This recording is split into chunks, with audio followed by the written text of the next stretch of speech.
पखाल भात गरम भात रुटी परोटा कि पूरी सहित खाईपारे लंच बॉक्स कि टिफिन बॉक्स दे पारे फूलकोबीर यह नुआ प्रकार सहज और स्वादिष्ट रेसिपी को फूलकोबीर यह रेसिपी आपन को मसला बाटा पड़ोनी कि मसला कषा पड़ोनी आपण आपको बहुत सहजरे और कम समय प्रस्तुत करें।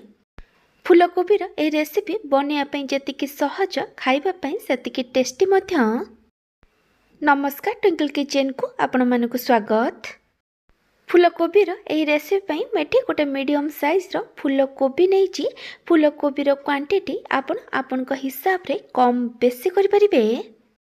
एबे फूलकोबी को काटिबा प्रथमे आमे फूलकोबीर नाड़ी को काटिकी बाहर करदबा तापरे आमे फूलकोबी पाखुड़ा को अलग करदबा। फूलकोबी पाखुड़ा को अलग कला परे फूलकोबी को भल से धोईकी नहीं जिबे तापरे फूलकोबी को एमती छोट छोट करी काटिकी नेबे। फूलकोबी को ग्रेट करिवेनी। आपण चाहिले फूलकोबी को गोटे चॉपर साहाय्य चॉप करके नहीं पारिबे किंतु आकु ग्रेट करिवेनी। एमती भाबे मु सब फूलकोबी को एटी छोट छोट करी काटिकी नहीं जाईची। एबे हमें फूलकोबी को आउ थरे भल भाबे धोईकी नहीं जिबा। फूलकोबी सहित मुझे हाफ कप ग्रीन मटर नहीं ये ऑप्शनल अच्छी। फूलकोबी ग्रीन मटर क्वांटिटी आपण टेस्ट हिसाब रे कम बेसी करें। मुझे कड़ाई रे किछि तेल दे गरम होगा रखी। तेल भल भाव गरम है मुझे गोटे छोट चामच जीरा दूची। जीरा भल से भाजी हो गला परे मुझे आधा इंच अदा 6 ରୁ 7 पाखुड़ा रसुण और 2टा कंचा लंका को छोट छोट करी काटिकी पकईची। आपन को जेतिकी राग दरकार से अनुसार कंचा लंका नेबे। आपण चाहिले अदा कंचा लंका और रसुण को छेचिकी पकई पारिबे किंतु आर पेस्ट देबेनी। अदा रसुण कंचा लंका को 20 ରୁ 30 सेकेंड पर्यंत भाजिला परे मुझे पियाज देइची। मुझे 2टा मीडियम साइज पियाज को छोट छोट करी काटिकी पकईची। पियाजर क्वांटिटी टिके अधिक रखिबे। पियाज को बेसी गोल्डन ब्राउन कलर करी भाजिबा दरकार नहीं। पियाज टिके सॉफ्ट है भाजी गला परे आमे एथिरे काटिकी रखिथिबा फूलकोबी आ ग्रीन मटर को देइदबा। तापरे आमे एथिरे स्वाद अनुसार लूण आ 1/3 टेबल स्पून हळदी गुंड दबा। एबे आमे सब को भल भाबे मिक्स करी आमे को लो टू मीडियम फ्लेम रे कंटिन्यूअस गोले गोले 4 ରୁ 5 मिनिट पर्यंत भाजिबा। आपण आको एठी कवर करिवेनी। मैं आपन को गोटे छोट रिक्वेस्ट करुच्ची जदि आपन को यह रेसिपी भल लगे ताले को लाइक करेंगे। आपण को सांग मानक सहित शेयर करेंगे। जदि एपर्यंत मो चैनल को सब्सक्राइब करना ताले सब्सक्राइब करने को जमार भूलबेनी। पाखर बेल आइकन ने ऑल नोटिफिकेशन ने क्लिक करेंगे। यह द्वारा मो जो वीडियो आसीबो आपण प्रथमे देखि परिबे। जदि फेसबुक रे देखुचंती ताले फॉलो करने को जमार भूलबेनी।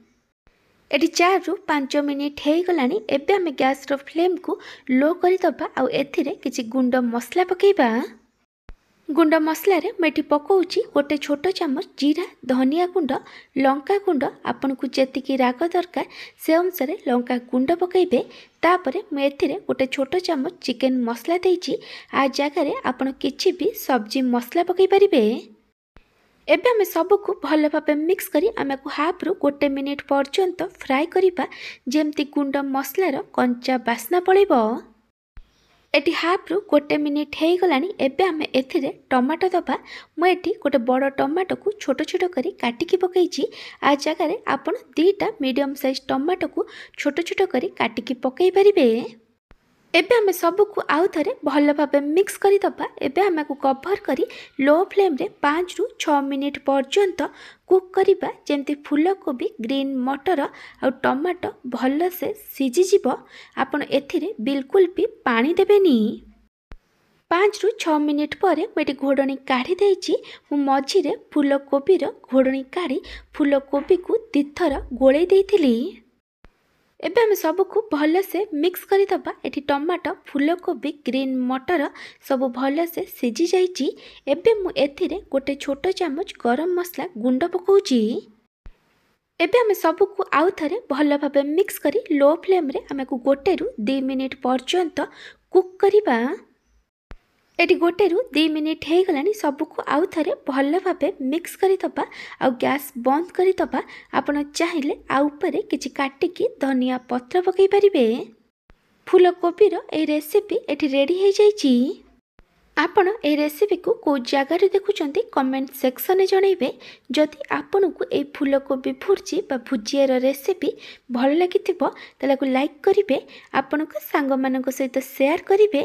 जदि एपर्यंत मो चैनल को सब्सक्राइब करना ताले सब्सक्राइब करने को जमार भूलें। पाखर थिया बेल आइकन ने ऑल नोटिफिकेशन ने क्लिक करेंगे। यह द्वारा मो जो वीडियो आसीबो आपण प्रथमे देखि परिबे। जदि फेसबुक रे देखुचंती ताले फॉलो करने को जमार भूलें। Thank you for watching.